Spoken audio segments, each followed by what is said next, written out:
Goeiedag, ek's Tiaan Skutte van Sonfin. Ons is al die laaste 15 jaar in die landbousektor betrokke.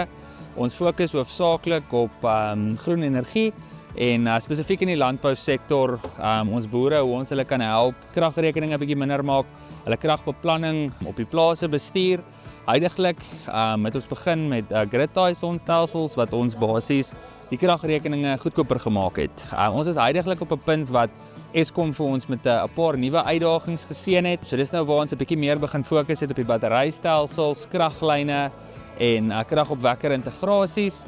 So basies wat ons doen is ons installeer 'n sonstelsel op 'n boer se plaas nadat ons 'n volledige audit vir hom gedoen het, waar ons kyk om eerstens sy kragrekening so goedkoop as moontlik te maak en dan in sekere gevalle skoon krag te voorsien en ook groot ding wat ons die laaste ruk mee besig is ons praat van peak shaving.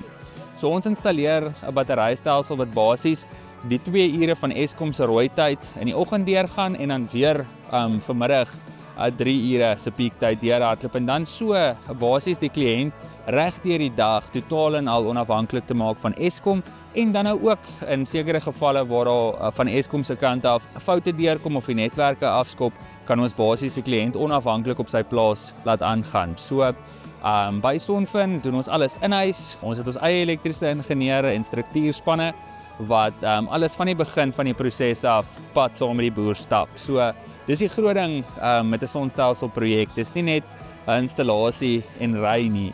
Dis basies 'n verhouding wat ons bou. Ons begin met die kliënt, ons doen die audit, ons bou die perseel en dan stap ons in die kliënt te pad met mekaar, want ons bestuur sy krag.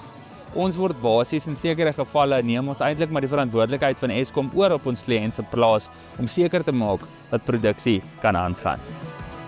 Julle kan ons kontak op ons webtuiste www.sonfin.co.za. Ons is op Facebook ook beskikbaar.